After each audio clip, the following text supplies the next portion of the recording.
Queridos hermanos, estimados radioyentes, al retornar a esta cátedra sagrada que el Señor me ha encomendado para conducir espiritualmente una arquidiócesis, quiero expresar un agradecimiento especial y una simpatía y cariño para todos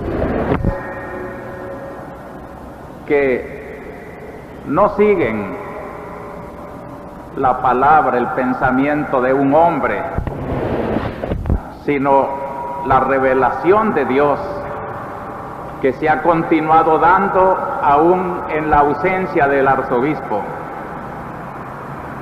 Recibí una carta en que me expresaban que las misas de la catedral concurrían abundantes y fervorosas y que se sentía el aletear del Espíritu.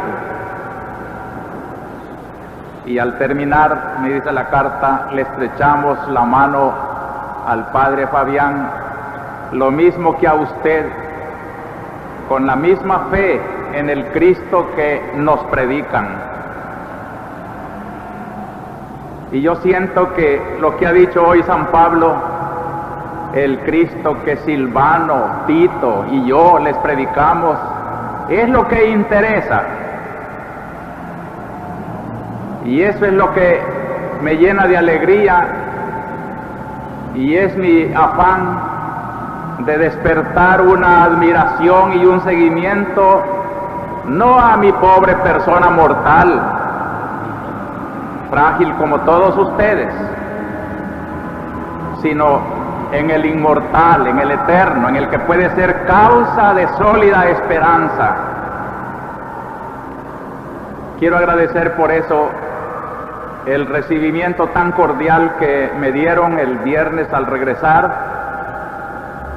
a toda la comunidad, sacerdotes, religiosos, religiosas, fieles, comunidades, y en este agradecimiento también expresar gratitud especial a las autoridades del aeropuerto que con agradable sorpresa me dieron deferencias tan exquisitas. Dios se lo pague. Por eso ahora, al tener que reflexionar sobre la palabra de Dios en mi comunidad, después de haber estado en contacto a través de los obispos con comunidades de los diversos países de nuestro continente y junto con otros invitados de Europa, de África, también cotejar la vida de la Iglesia aquí entre nosotros y allá en países lejanos. Quiero enmarcar en esa palabra universal del Evangelio el mensaje concreto que los obispos reunidos en Puebla dirigimos a todos los hombres de América Latina, aunque no tengan fe cristiana, pero que tengan buena voluntad, y desde América Latina, como una voz de testimonio de una iglesia viva, una voz también para todo el mundo. Me parece bien oportunas las lecturas de hoy para hacer este marco bíblico a ese mensaje que este día, domingo, sin duda que se está proclamando en muchas catedrales de América Latina. Desde luego los obispos, que todos han partido ya para sus sedes, estarán diciendo más o menos lo que yo quiero decirles ahora, tomado de la Sagrada Biblia, esas lecturas tan preciosas, y encarnándolas en la realidad de América Latina, en el precioso mensaje que quiere ser un llamamiento de fe, de esperanza y de caridad, como comienza dicho mensaje. Y la primera referencia que yo encuentro para una homilía que como de costumbre le pondría un título, sería este el título de la homilía de hoy: Cristo, la palabra siempre nueva de la iglesia, porque no quisiera que quedara un recuerdo triste de estas predicaciones. Hay quienes, como decía Cristo, tienen oídos y no oyen, pero me alegra que un pueblo haya comprendido y captado lo que aquí se quiere decir siempre. No quiero predicar otra cosa, diré yo, como decía San Pablo, más que a Cristo y este crucificado. Este es el mensaje eterno de la iglesia, que ya lo anunciaba la primera lectura 7 siglos antes de Cristo, Isaías, cuando habla: no recordéis lo de antes, mirad que realizo algo nuevo. Iba anunciando la redención de los pecados que se iba a cumplir a lo largo de 7 siglos en la plenitud de los tiempos, en Cristo. Es el Cristo que aparece hoy en el Evangelio con potestad de perdonar pecados y de orientar a los hombres por caminos de verdadera liberación. Es el Cristo de San Pablo, con el que vamos a cerrar la homilía al final, ya para dirigirnos al altar. Él es nuestro amén. En Cristo expresamos nuestra confianza plena en Dios, así como Dios a través de Cristo es el sí de su amor para nosotros. Cristo, la palabra siempre nueva de la iglesia, en mi primera idea de hoy es: se encarna en la historia. La segunda idea será: esa historia necesita una teología, la teología de la historia. En los hechos triviales y concretos, hasta en los hechos criminales, hay algo de Dios. Y finalmente, Cristo y su Espíritu, garantía de nuestra esperanza en nuestra historia. Los hechos concretos, Dios no los desprecia. Querer predicar sin referirse a la historia en que se predica no es predicar el Evangelio. Muchos quisieran una predicación tan espiritualista que dejara conformes a los pecadores, que no les dijera idólatras a los que están de rodillas ante el dinero y ante el poder. Una predicación que no denuncia las realidades pecaminosas en las que se hace la reflexión evangélica. No es evangelio.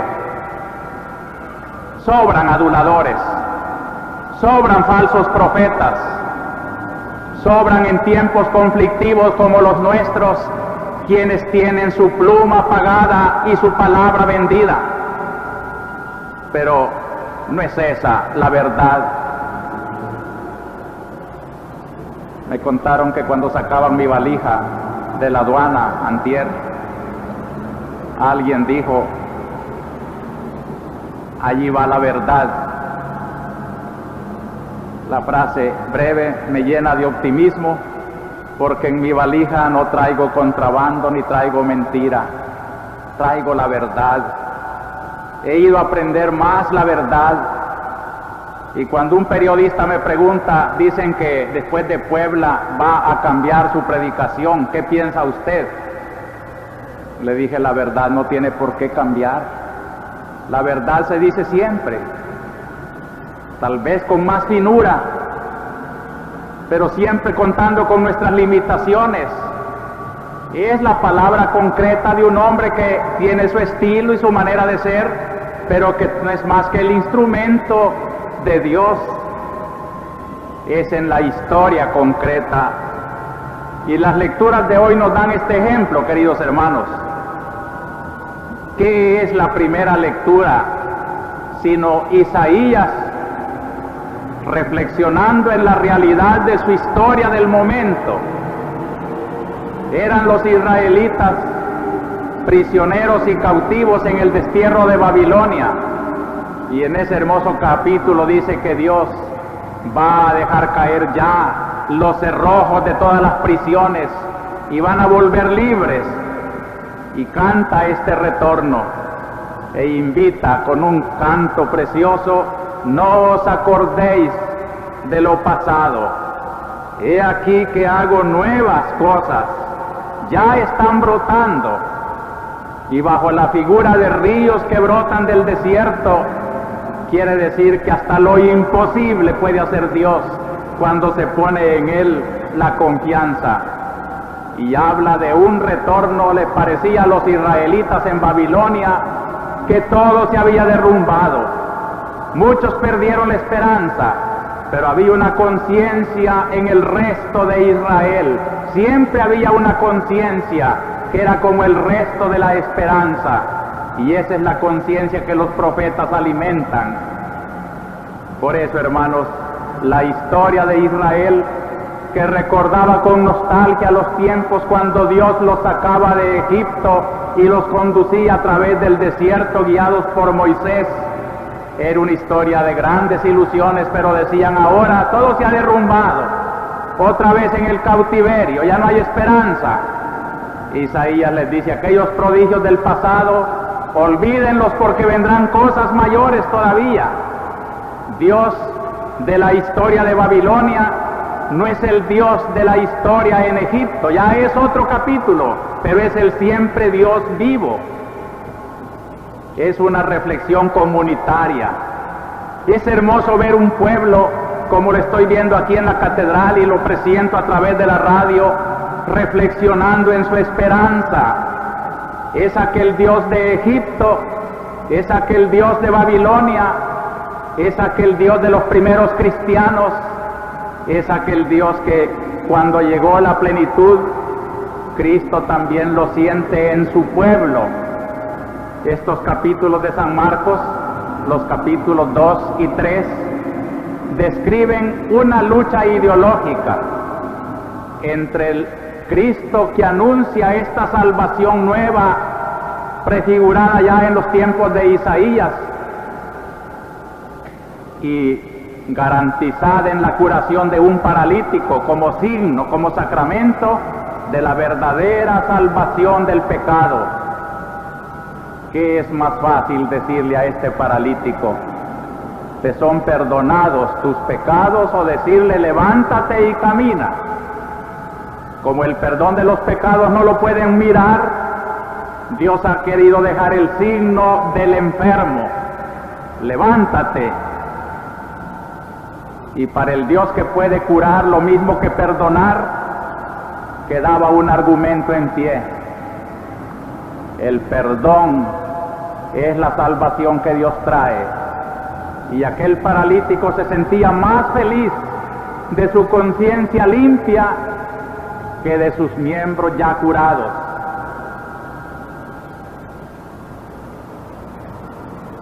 El mismo Evangelio de San Marcos no fue escrito como una biografía de Cristo, fue escrito como una reflexión de la iglesia a la que Pedro predicaba en Roma, y Marcos, como secretario de Pedro, escribía.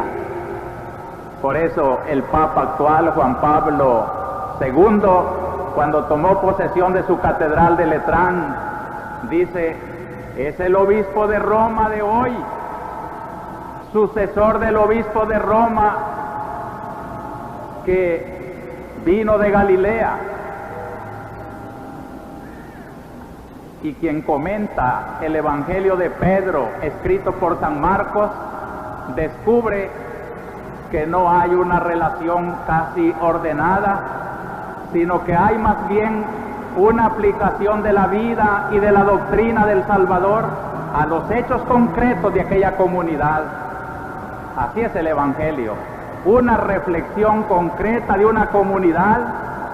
De tal manera, hermanos, esto es muy hermoso pensar que la figura de Cristo no está escrita en ninguna biografía, está reflexionada en la iglesia primitiva para transmitirla luego a la iglesia universal.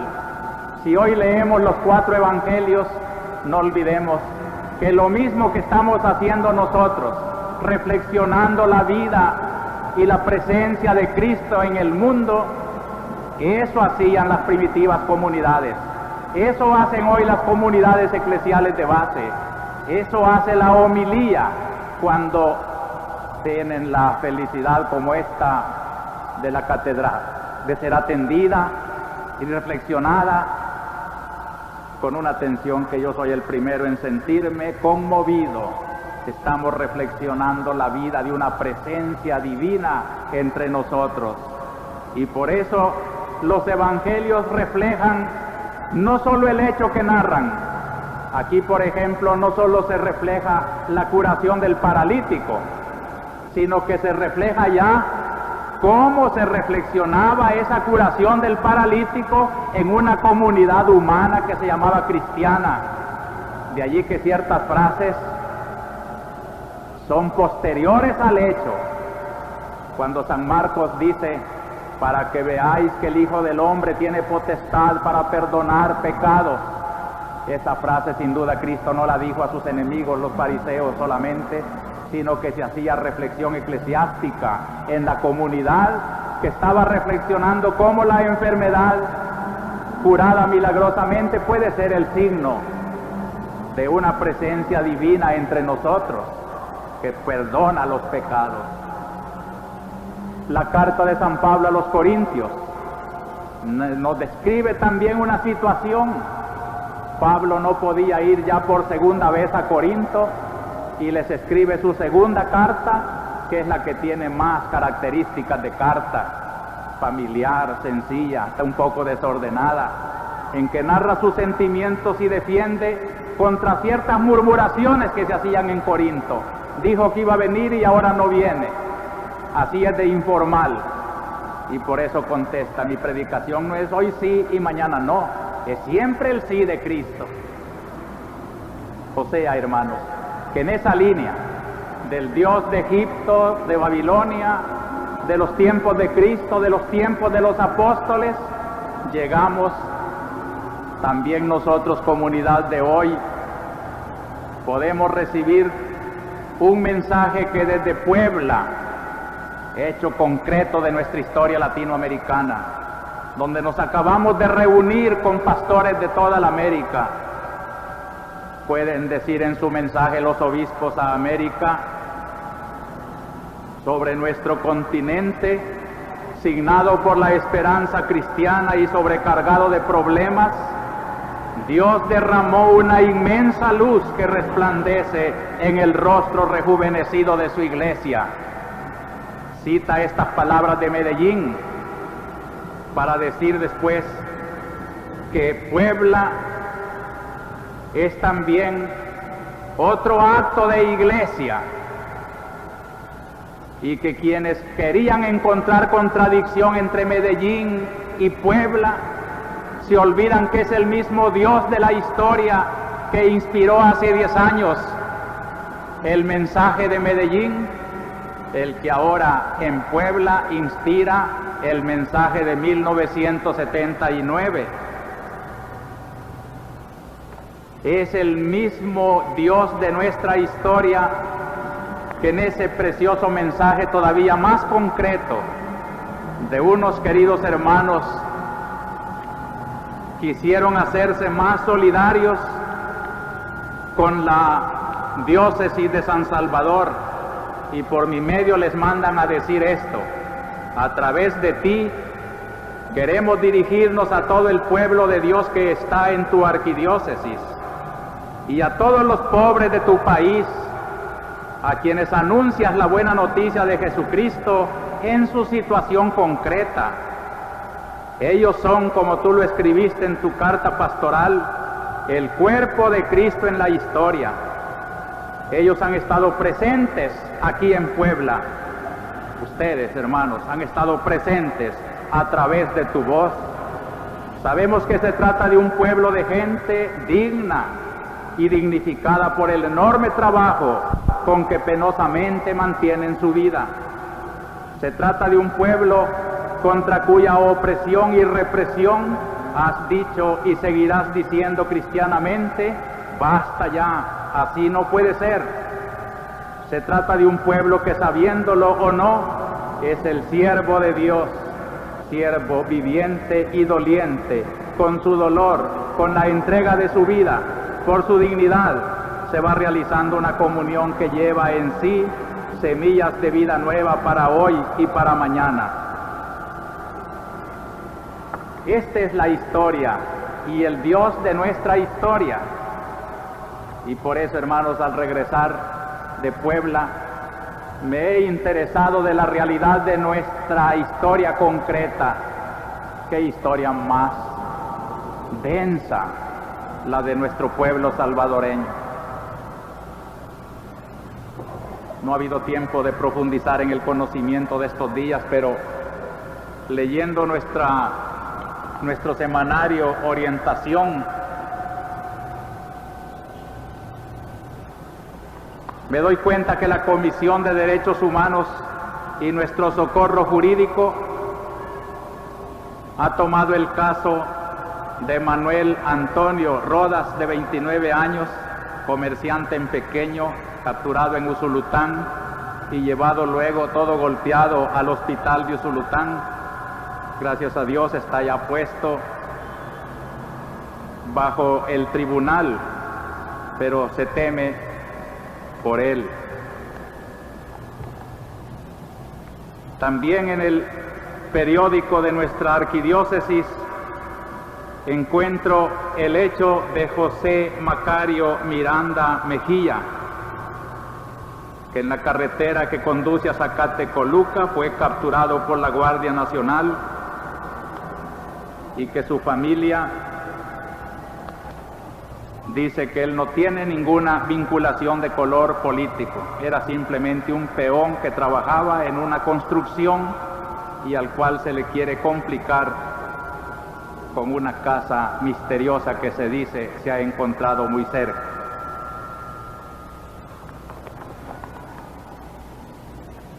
Y son también los problemas laborales que ustedes mismos pueden leer en nuestro periódico. En San Miguel también se ha vivido una semana de terror después de la captura y asesinato del profesor Oliverio Gómez y de José Leocadio Humansor Guevara, empleados del Hospital San Juan de Dios. Se ha implantado una situación de miedo. Son numerosas las personas que relatan los indiscriminados cateos y capturas realizados en operativos militares. Me doy cuenta también de que el terror no ha cesado en Tecoluca, aunque no son mis dioses y San Miguel ni San Vicente, pero un sentimiento humano y patriótico me lleva a sentir también como mío el dolor de estos ciudadanos que temen por la suerte de sus seres queridos. Me gustó mucho ver la referencia el 12 de febrero en el diario de hoy de quien criticaba esos cateos indiscriminados, porque muchos jóvenes son capturados injustificadamente y el trato que reciben en los cuerpos de seguridad hace que estos jóvenes comiencen a tener una imagen de la represión. Puede hacerse más mal que bien con estas situaciones de terror. Me llamó mucho la atención también el hallazgo de 2 cadáveres a la orilla del lago de Ilopango, por esta circunstancia que dice el mismo periódico El Mundo del 15 de febrero.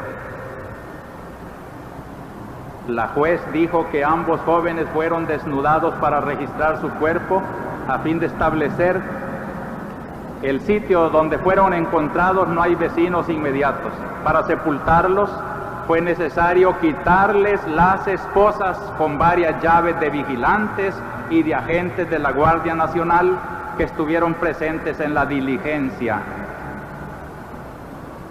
¿Por qué coincidieron las llaves de la guardia con las esposas de los cadáveres? Es doloroso también encontrar un cadáver de estudiante en las playas de San Diego y el informe forense dice que no murió por ahogado. Pero me llena un poco de esperanza también dos noticias que me encuentro en los periódicos de esta semana, y es que se ha pedido en el Congreso, ante la violencia, interpelar al ministro de Defensa. ¿Qué significa lo que pasó en el Despertar? Y otros casos concretos. Me parece que esto es llamar a la justicia, que no se queden tantos crímenes y atropellos impunes, y que aunque sean vestidos de militar, tienen obligación de rendir cuenta ante la justicia de lo que han hecho y sancionar debidamente si se trata de crímenes vulgares. También me gusta cuando el periódico anuncia medidas de carácter social, dio a conocer el gobierno y anuncia que se van a repartir 37.561 manzanas de tierra por parte de Lista, sobre todo cuando el señor presidente dice: quiero dejar bien claro que el enfoque que nosotros estamos dando al problema agrario no consiste en el simple reparto de tierras, porque estamos conscientes de que no radican allí las soluciones. Lo que nosotros ambicionamos es elevar la condición de vida de las familias del campo en una forma integral. Queremos mejorar a ese sector en sus condiciones humanas. Bendito sea Dios. Esto es lo que la Iglesia pide. Y la Iglesia ofrece plenamente su colaboración desde sus perspectivas evangélicas, como nos dijo Juan Pablo en Puebla a los obispos, de dar siempre actualidad a la doctrina social de la Iglesia, que no puede ella resolver técnicamente los problemas, pero que sí puede dar luz desde el Evangelio, sobre todo para esa promoción humana, comenzando por decir que ojalá esos repartos de tierra no sean simplemente favoritismos a los partidarios de la política, sino que de veras sea justicia y verdadera promoción del campesino, sin tener en cuenta colores políticos, sino que sea verdaderamente el hombre salvadoreño que es tan noble en nuestros campos. Esta iglesia que está haciendo esta reflexión de hoy tiene también sus hechos de alegrías íntimas, y aquí quiero narrar algo, además de la alegría que me dieron a mi regreso. Hechos como el que voy a tener a las 12 del día en Talnique, donde la madre Juanita va a hacer una promoción muy original de campesinos que debidamente preparados van a recibir de su obispo la autorización para llevar la comunión a sus cantones. Ojalá me estén escuchando allá, porque supe que había amenazas para esta reunión y hasta me decían que tal vez era más conveniente que no lo hiciéramos, que podía suceder algo. ¿Por qué no lo vamos a hacer si la iglesia es libre en promover sus ministros, sus servidores del pueblo? No voy a hacer nada malo e invito a quienes han denunciado esta ceremonia que asistan a ella hoy a las 12 del día en Talnique, y verán que se trata de un servicio noble de la iglesia que quiere llevar el pan de la vida a comunidades donde el sacerdote difícilmente pueda llegar. Yo felicito a la madre Juanita y a sus catequistas por esta promoción que corresponde perfectamente a la renovación litúrgica y a la vida de nuestra iglesia. Superiora General de la Congregación de la Asunción, quien con su Consejo Central se encuentra entre nosotros, y le he podido referir la satisfacción de nuestra diócesis en el trabajo de las hermanas de la Asunción. También tendré la felicidad de ver esta tarde a la Superiora General de las Religiosas Belgas, que trabajan entre nosotros. Y tendré la satisfacción de felicitar la labor de la Madre Chepita, una religiosa que se ha entregado de vida y corazón a la comunidad de San Antonio Abad, donde han sucedido cosas tan trágicas en las cuales ella también se ha visto envuelta injustamente. Ella merece todo el apoyo de la arquidiócesis y yo le suplico a la Madre General que nos la deje, que dejará huérfana a una comunidad si se la lleva por otras conveniencias que no son evangélicas. Quiero felicitar también, en nuestra comunidad hay fiesta en Tonacatepeque porque se está celebrando el primer centenario de título de aquella ciudad. Yo di al padre Casares la representación del arzobispo y le suplico pues que la lleve ante esa fiesta del pueblo que merece las bendiciones del Señor. Me he encontrado también al llegar muchas falsas interpretaciones de Puebla y de los discursos del Papa. Me alegro de haberles dicho antes de irme que apelaba al sentido de discernimiento y madurez que ustedes van adquiriendo, que no se crean todo lo que se lee en la prensa o se ve en televisión o se oye por radio.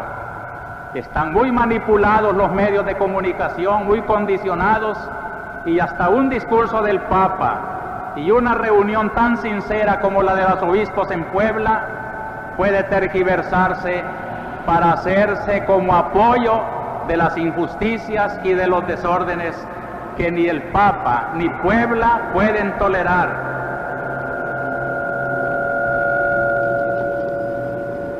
Por eso, al estarles comunicando en la realidad de nuestra arquidiócesis el mensaje de la Sagrada Palabra de hoy,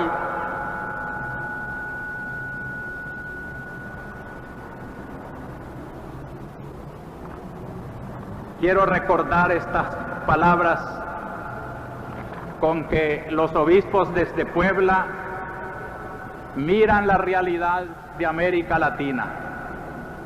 Si dirigimos una mirada a nuestro mundo latinoamericano, ¿qué espectáculo contemplamos? No es necesario profundizar el examen.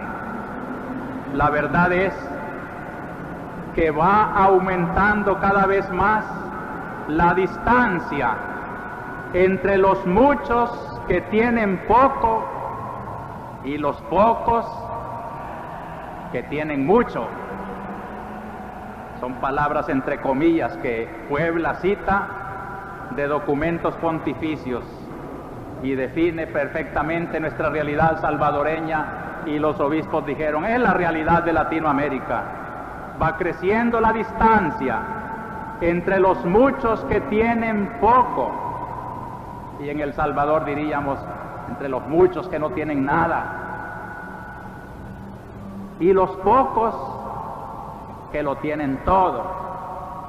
Y esto no es comunismo, es palabra de Puebla, es palabra de los papas, es palabra que Juan Pablo dijo en Santo Domingo y en Oaxaca y en Monterrey y en Guadalajara, que un deber de la Iglesia actual es servir al hombre en sus derechos. Y entendemos por derecho, dijo en Santo Domingo, campesinos que deben tener tierra, obreros a los que se les debe respetar su derecho de organización y se les debe de pagar su salario justo. Cuando oíamos al Papa palabras que aquí no se han publicado, hemos pensado que el Papa correría la misma suerte que el arzobispo de San Salvador, que se le callara, se le silenciara, se le marginara cuando toca ese deber de la Iglesia. Pero los obispos en Puebla nos han dado un tremendo respaldo al decir pues que es una realidad que denuncia que nuestro cristianismo tiene mucho que progresar todavía. Los valores de nuestra cultura están amenazados. se están violando los derechos fundamentales del hombre. Son las palabras del mensaje de Puebla. También entre esas realidades,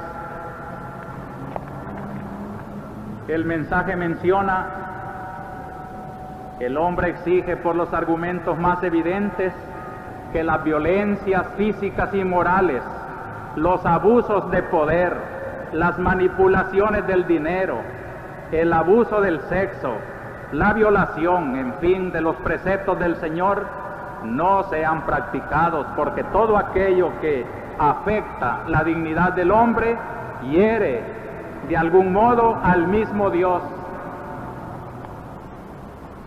Recordaron también en su mensaje los obispos a América Latina nuestras preocupaciones pastorales por los miembros más humildes del cuerpo social, preocupaciones impregnadas de humano realismo. No tienen, fíjense bien en esta frase del mensaje, no tienen nuestras preocupaciones ninguna intención de excluir de nuestro pensamiento y de nuestro corazón a los otros representantes del cuadro social en que vivimos, los ricos. Por el contrario, son serias y oportunas advertencias para que las distancias que se agrandan no se agranden más, para que los pecados no se multipliquen y el Espíritu de Dios no se aparte de la familia latinoamericana, y porque creemos que la revisión del comportamiento religioso y moral de los hombres debe reflejarse en el ámbito del proceso político y económico de nuestros países. Miren cómo la Iglesia en Puebla obliga a la evangelización de América Latina a reflejarse en el proceso político y económico, para invitar a todos, sin distinción de clases, a aceptar y asumir la causa de los pobres, como si estuviesen aceptando y asumiendo su propia causa, la causa misma de Cristo. Todo lo que hicieres a uno de estos mis hermanos, por humildes que sean, es como si a mí mismo se hicieran. Aquí tienen la mejor respuesta dada por un documento colegiado en Puebla para todos aquellos que cuando decimos la opción preferencial por los pobres, no quiere decir exclusión de los ricos, sino que quiere decir llamamiento también a los ricos para sentir como suyo el problema de los pobres y para estudiar junto con el gobierno, en un diálogo con los técnicos, con los que pueden resolver este callejón sin salida de El Salvador, tienen obligación de estudiar y de poner todos los medios a su alcance como si se tratara de resolver su propio problema. No se resuelve el problema con mandar los capitales al extranjero. Es necesario ponerlos a funcionar en un verdadero sentido social, como el Papa dijo una frase tan bella: no se olvide la propiedad privada, que está grabada con una tremenda hipoteca social. Es aquí pues como el mensaje de Puebla es la historia de nuestros pueblos. Ahora bien, hermanos, el segundo pensamiento después de esta realidad que las lecturas bíblicas de hoy y el mensaje episcopal de Puebla tienen para nosotros esta mañana, una reflexión teológica. La teología de la historia es una ciencia que hoy va abriéndose mucho campo, desde que Juan Pablo II dijo: hay que mirar los signos de los tiempos a la luz del Evangelio. Dios habla desde la historia, Dios reclama desde lo bueno y bello que hay entre los hombres, como también reclama ante lo feo y malo que hay en las sociedades y hay en los hombres. ¿Y qué encontramos en las lecturas bíblicas de hoy? La primera lectura donde Dios nos invita no solo a gloriarnos de las alegrías del pasado, sino que Él es capaz de hacer cosas nuevas. Dios no se repite. Es maravilloso esto, saber que qué cosa nueva nos tiene Dios a nuestra historia del Salvador. Creamos porque Dios lo ha dicho, como creyeron al profeta cuando a los cautivos de Babilonia les anunciaba una libertad que no parecía llegar, y llegó, porque Dios no es mentiroso.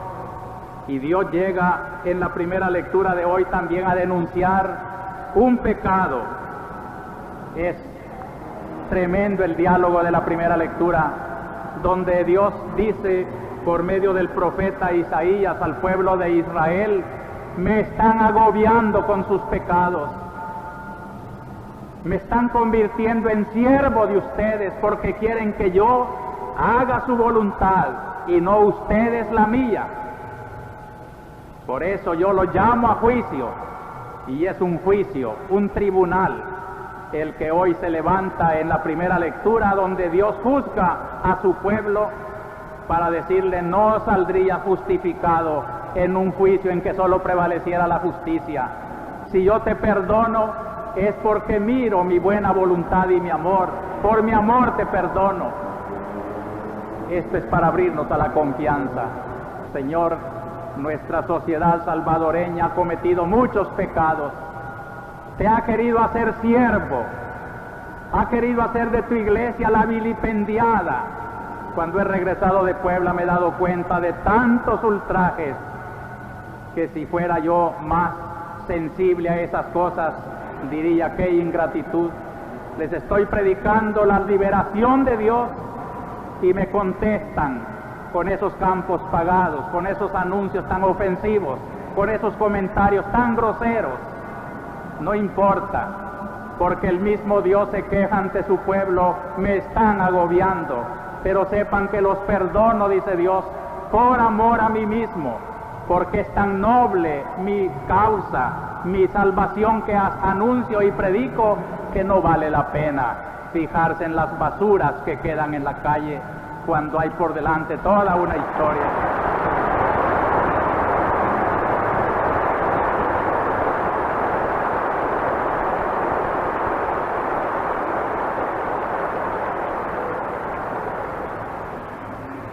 ¿Qué otra cosa encontramos en las lecturas de hoy? Y aquí estamos en el meollo precioso del Evangelio. Cuando esta reflexión del milagro del paralítico se hace reflexión en la comunidad, en los labios de Cristo aparece una frase: he visto vuestra fe, tus pecados te son perdonados. Fe y conversión. Y aquí podíamos resumir también el mensaje de los obispos a América Latina: fe y conversión. Dios necesita que los hombres se conviertan, y por eso cuando hemos predicado a pobres y ricos, no es porque alcahueteemos los pecados de los pobres y no tengamos en cuenta las virtudes de los ricos. Unos y otros tienen pecados, unos y otros necesitan conversión, pero el pobre, en su situación de indigencia, es más propenso a la conversión, siente más la necesidad de Dios. Y por eso todos, si de veras queremos aprender el sentido de conversión y de fe, de confianza en el otro, es necesario hacerse pobre, o por lo menos tomar como causa íntima nuestra la causa de los pobres. Es entonces cuando el hombre comienza a sentir la fe y la conversión, cuando tiene alma de pobre, cuando sabe que de nada sirven los capitales y la política y el poder. Sin Dios no somos nada. Y el sentir esta necesidad de Dios es la fe y es la conversión. Y de esta conversión hablamos preciosamente desde Puebla para América Latina en algo que también nosotros mismos, los pastores, nos acusamos. Dice el mensaje, el cristianismo, queremos no solamente convertir a los demás, sino también convertirnos junto con los otros, de tal modo que nuestras diócesis, parroquias, instituciones, comunidades, congregaciones religiosas, no sean obstáculo, sino por el contrario, un incentivo para vivir el Evangelio. Por todas nuestras faltas y limitaciones pedimos perdón. También nosotros, pastores, pedimos perdón a Dios y a nuestros hermanos en la fe y en la humanidad. Crean que lo pronuncio con toda sinceridad, hermanos. El que denuncia tiene que estar dispuesto a ser denunciado. Y desde el principio he dicho que acepto con gusto las críticas cuando son constructivas y tratan de hacerme mejor de lo poco que puedo ser. Y en verdad pido perdón a todos aquellos a quienes el mensaje no se lo haya sabido traducir debidamente, pero sepan que no hay ni orgullo, ni mala voluntad, ni tergiversación de lo que el Evangelio me manda a predicar a esta arquidiócesis que me ha encomendado. Esta necesidad de conversión que la vive el pastor y la predica como una necesidad personal de él y de todos los que quieren con él hacer la iglesia auténtica de Jesucristo, es el centro de nuestro mensaje de la palabra de Dios desde que Cristo apareció en la historia, desde que lo anunciaron los profetas y a través de las acciones eclesiales como la que acabamos de vivir en Puebla. No puede ser otra la palabra de la iglesia, ni otra la actitud de los pastores auténticos. No somos Dios, somos hombres frágiles, limitados, y tenemos necesidad también de convertirnos. Y créanme, hermanos, que yo quisiera ir adelante de toda esa procesión de conversión que nuestra diócesis está realizando. A mí me llena el corazón cuando oí en México gente salvadoreña que vive allá, pero interesada de la historia de su pueblo, cómo están teniendo más confianza, más amor en la fe del Evangelio, en la iglesia que aquí se predica. Por eso no puedo cambiar, sino buscar más íntimamente mi adhesión al Evangelio. Y puedo perfectamente llamar a todos, convirtámonos, para que Cristo mire nuestra fe y se apiade de nosotros. Es una conversión a la cual llama nuestra historia en hechos que se dicen hasta con palabras que parecen violentas, pero que son el lenguaje de la iglesia cuando llama a los pecadores al perdón, pero que primero se arrepienten. Cuando dicen, por ejemplo, la civilización que nosotros queremos es la civilización del amor. Y hay un largo comentario a esa frase que es también como el centro de nuestro mensaje a los hombres de América Latina. Seamos todos constructores de una civilización del amor. La frase de Pablo VI, tan genial en sus frases. Civilización del amor, ¿qué es? Civilización del amor quiere decir tomar en serio el mandato de Cristo. En esto conocerán que sois mis discípulos, en que os amáis como yo os he amado. La civilización del amor repele la sujeción y la dependencia perjudicial a la dignidad de América Latina. Miren cómo la Iglesia, santa en su afán de convertirse, diríamos que es hasta altanera en proclamar la dignidad del hombre porque sabe que es un tesoro que no es suyo, sino que es la imagen de Dios que ella tiene que defender. No aceptamos, dijimos en Puebla los obispos, no aceptamos la condición de satélite de ningún país del mundo, ni tampoco de sus ideologías propias. Queremos vivir fraternalmente con todos porque repudiamos los nacionalismos estrechos e irreductibles. Ya es tiempo de que América Latina advierta a los países desarrollados que no nos inmovilicen, que no obstaculicen nuestro progreso, que no nos exploten, sino al contrario, nos ayuden con magnanimidad a vencer las barreras de nuestro subdesarrollo, respetando nuestra cultura, nuestros principios, nuestra soberanía, nuestra identidad, nuestros recursos naturales. Este es el espíritu de la Iglesia. Cuando se nos denuncia de que andamos difamando a la patria por otros países, se olvidan que lo que hacemos es reflejar la realidad de nuestra patria, precisamente para que se respeten estos valores de nuestra gente y de nuestro pueblo. En ese espíritu creceremos juntos como hermanos, miembros de la misma familia universal. También cuando decimos la civilización del amor, queremos anunciar que el amor repudia la violencia, el egoísmo, el derroche, la explotación y los desatinos morales.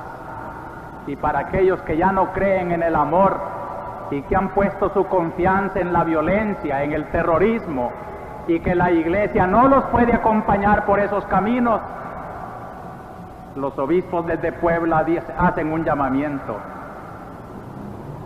A primera vista, la civilización del amor parece una expresión sin energía necesaria para enfrentar los graves problemas de nuestra época. Sin embargo, os aseguramos, no existe palabra más fuerte que esta palabra del amor en el diccionario cristiano. Se confunde con la misma fuerza de Cristo. Si no creemos en el amor, tampoco creemos en aquel que dijo: un mandamiento nuevo os doy, y es que os améis unos a otros como yo os he amado. Civilización del amor propone a todos la riqueza evangélica de la reconciliación nacional e internacional.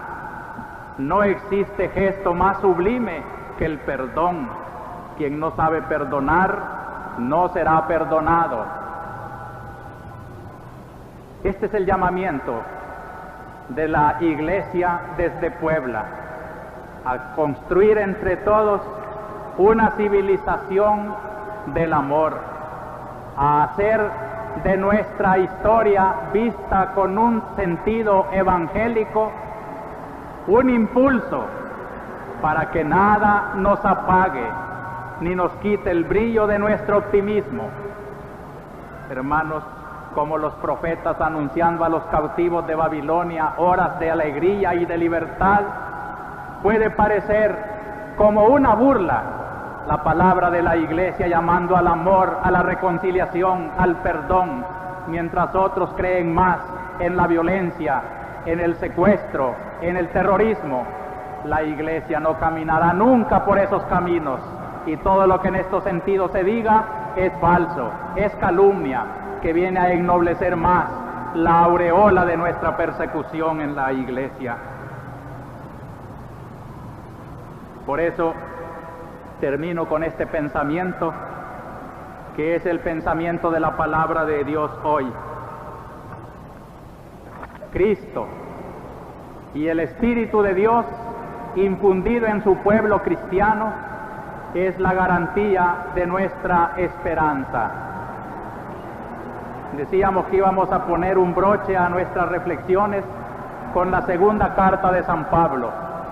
San Pablo sufría algo así como los apóstoles, críticas, como Cristo las sufrió también. Este capítulo en que nos cuenta la curación del paralítico, forma parte de los capítulos 2 y 3 de San Marcos, que es una exposición de la lucha ideológica entre Cristo y los fariseos, y que va a terminar en el capítulo 3, versículo 6, donde ya el desenlace se anuncia con esta frase: los fariseos se confabularon con los herodianos contra él para ver cómo eliminarle. Si alguien corrió el riesgo de un atentado, fue Cristo, y sin embargo fue fiel hasta poder decir clavado en la cruz: todo se ha cumplido. Para Cristo también hubo atentados, hubo también tentaciones de eliminarlo, y no solo fueron tentaciones, sino que lo llevaron a cabo.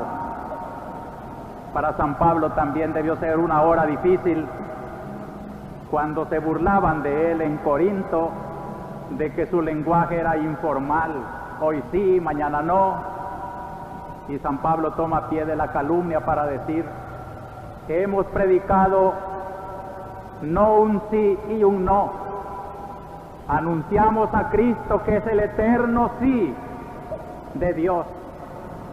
Qué hermoso nombre para Cristo, el sí de las promesas de Dios, el sí en que Dios, que ha prometido cosas tan inauditas como una salvación nueva, un perdón de los pecados, un llamamiento de todos los pueblos a formar un solo pueblo, un solo amor, no se arrepiente de su promesa, sino que en Cristo la cumple, aun cuando ese hijo de sus amores sea llevado a ser clavado en una cruz. Si es condición necesaria para el cumplimiento de las promesas de Dios, Cristo muere crucificado. El sacrificio es la rúbrica de las grandes promesas de Dios. Y por eso dice San Pablo, así como también los hombres que tratan de ser fieles a Dios, le dicen amén. Revaloremos esta mañana, queridos hermanos, esa palabra tan usada, y que tal vez de tan usada ya no tiene sentido para nosotros. Pero cuando en nuestra liturgia decimos amén, nosotros estamos haciendo un acto de fe. Lo más hermoso es decir sí. Es el sí del hombre a Dios a través de Cristo. Cristo es el amén de la humanidad a Dios.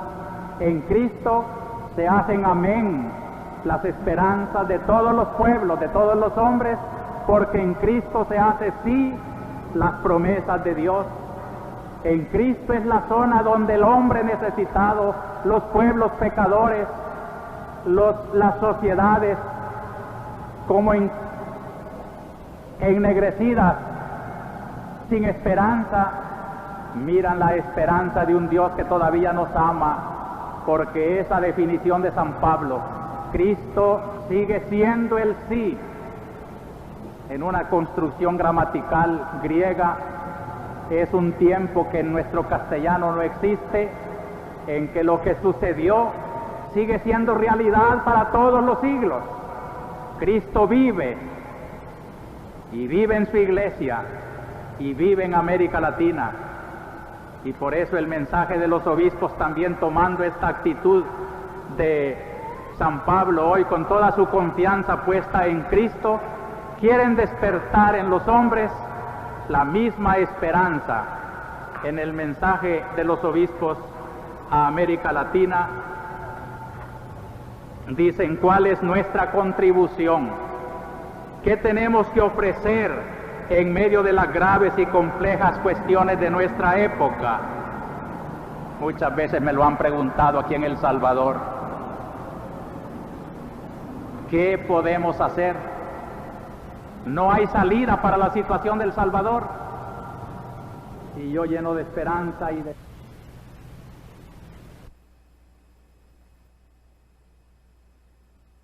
privilegios a cualquier precio, y otros se sienten abatidos, mientras que los demás promueven gestiones para su sobrevivencia y la clara afirmación de sus derechos. Esto es lo grave, hermanos, en que las situaciones como que se encallecen, como que los corazones se endurecen a defender únicamente posiciones egoístas, pero la iglesia, este es el contributo. ¿Qué tenemos para ofreceros? Como Pedro, ante la súplica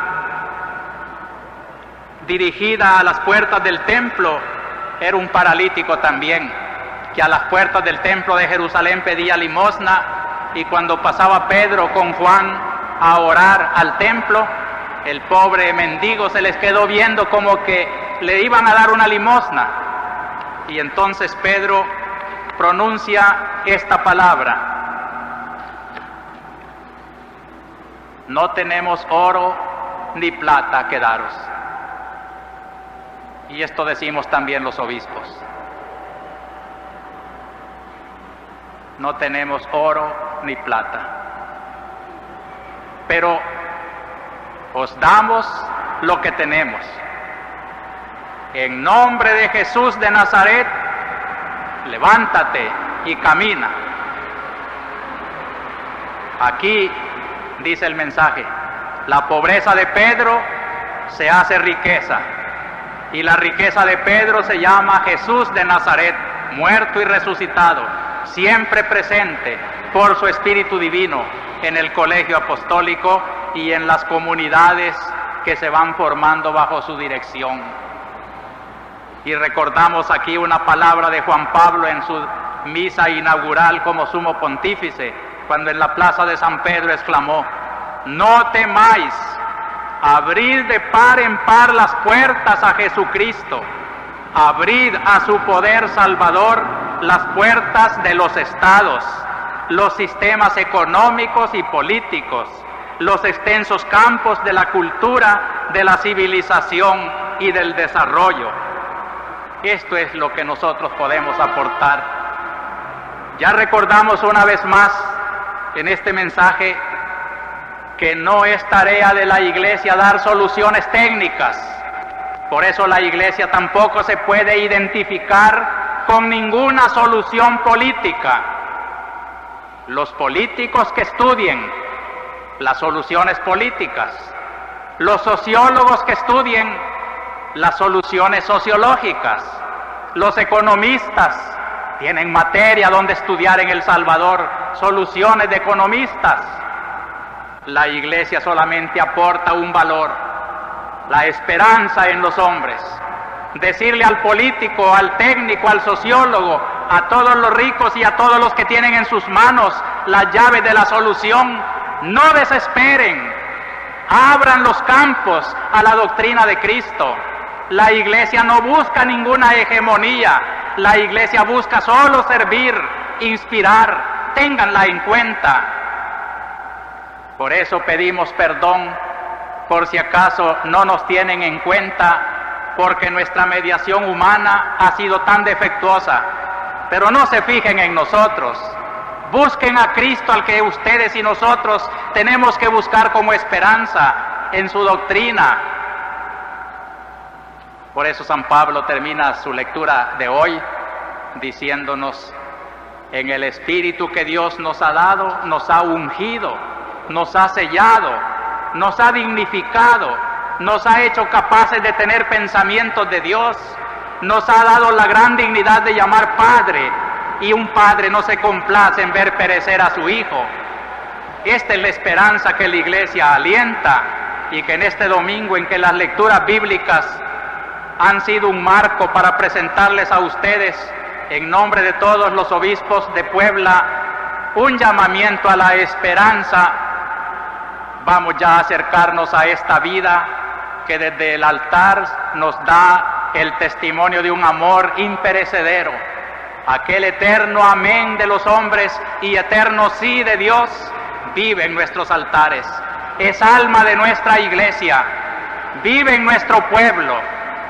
En el mensaje hay un pasaje donde se dice: la riqueza de los hombres y de las mujeres de América Latina es su esperanza y su fe cristiana. No lo malgastemos. Si en algo puede servir esta palabra, sea para esto, hermano. No tengo pretensiones de otra cosa, y esto sería mi más grande orgullo, que ese tesoro que venimos heredando de la evangelización de los siglos pasados no se nos anquilose, no se nos paralice, no se haga inválido, no perdamos la esperanza en nuestra iglesia. La iglesia es un organismo vivo, son ustedes los bautizados, los ungidos por el Espíritu de Dios, ustedes los cristianos políticos, ustedes los que tienen capitales y son cristianos, ustedes los sociólogos, los técnicos, los profesionales, ustedes tienen la llave de la solución, pero la iglesia les da lo que no pueden tener ustedes: la esperanza, el optimismo para luchar, la alegría de saber que hay solución, de que Dios es nuestro Padre y nos va impulsando, porque así como para curar al paralítico necesitó hombres que lo subieran al techo y lo pusieran frente a Cristo, también Cristo y Dios podían hacer ellos solos la salvación de nuestro pueblo, pero quieren también tener camilleros, hombres que le ayuden a llevar este paralítico que aquí se llama la república, la sociedad, para que lo pongamos con manos de hombre, con soluciones de hombre, con pensamientos de hombre, frente a Cristo, que es el único que puede decir: he visto tu fe, levántate y camina. Y yo creo que nuestro pueblo se levantará y caminará.